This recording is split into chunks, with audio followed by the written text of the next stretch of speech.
Habis ngobrol di warung Mbak Mina, gue jadi mikir, apa iya di kampung gue ada yang melihara tuyul? Pas nyokap gue pulang kerja, gue nyeritain ulang ke nyokap gue soal obrolan beberapa warga yang kehilangan uang itu. Ternyata nyokap gue sempat denger kalau Mbak Imah yang jualan baju kredit door to door itu juga habis kehilangan uang cashnya. Semua semakin jelas. Sore itu gue diminta tolong sama nyokap gue buat nyetorin aja nih uang yang ada di brankas ke ATM. Ya gue yain aja deh sebagai antisipasi, takut nantinya hilang juga. Nyokap juga minta tolong sama gue untuk nukerin nominal 100.000 jadi 50 ribuan dari uang di dompetnya. Tapi ada yang lupa. Ternyata uang di dompet gue masih ada yang belum ketuker. Terus gue ngebatin, alah cuma 250.000, yang nominal 100.000 cuma satu lembar, gak mungkin hilang kan. Keesokan paginya karena gue kepo, bangun tidur gue cek dah tuh di dompet. Uang gue hilang juga anjir. Dan yang hilang uang nominal 100.000 satu lembar. Perasaan gue waktu itu kesel dan nyesel. Kenapa kemarin sore gue gak nukerin uang nominal 50.000 aja? Siangnya gue mampir lagi ke warung Mbak Mina buat curhat soal uang gue yang hilang.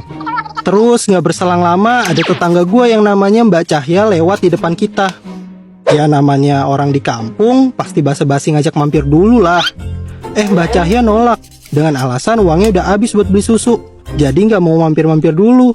Terus kita mikir, boros amat susu anaknya, padahal belum ada umur setahun. Terus susunya kepake buat apa ya?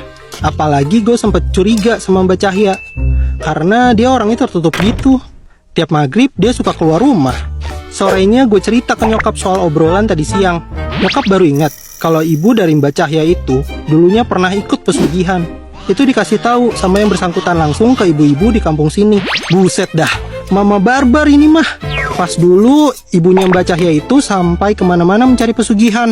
Salah satunya ke Gunung Lamong di Lumajang dan Gunung Kawi di Malang. Tapi hasilnya malah zonk dan nambah utang di mana-mana. Tapi itu dulu sih.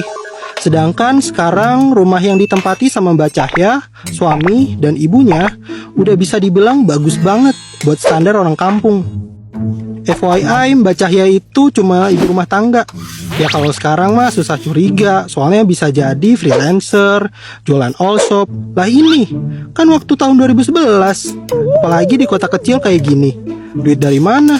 Sedangkan maaf-maaf ya, tanpa ada maksud merendahkan, ibunya sekarang jualan di pasar.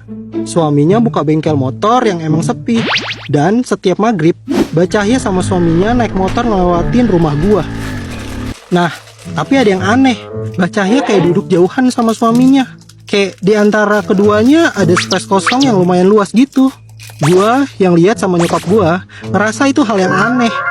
Mah, itu loh Mbak Cahya, kok boncengan jauh-jauhan ya? Jangan ngegibahin orang kamu. Biarin apa sih? Jawab nyokap gua. Akhirnya gua masuk ke dalam rumah buat sholat maghrib.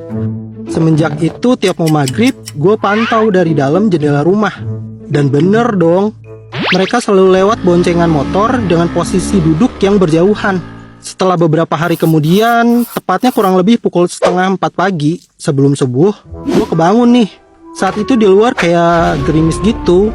Di depan rumah gue ada saluran pembuangan air yang kalau hujan selalu penuh gitu, karena pembuangan dari sawah belakang rumah.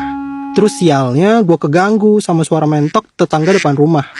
Nah kali ini kayak ada orang yang main-main sama mentok-mentok itu. Karena penasaran gue lihat lewat jendela kamar yang ke arah depan. Ternyata bener, ada anak kecil yang lagi main-main ngejar mentok itu. Awalnya gue gak ngerasa ada yang aneh, mungkin karena gue juga masih baru bangun kali ya. Terus gak lama otak gue mulai bertanya-tanya, anak siapa yang main di luar rumah jam segini? Dan gue curiga kalau itu tuyul. Terus gue buru-buru ke kamar nyokap gue. Gue bangunin nyokap-bokap gue. Mah, bangun mah, ada tuyul di halaman depan.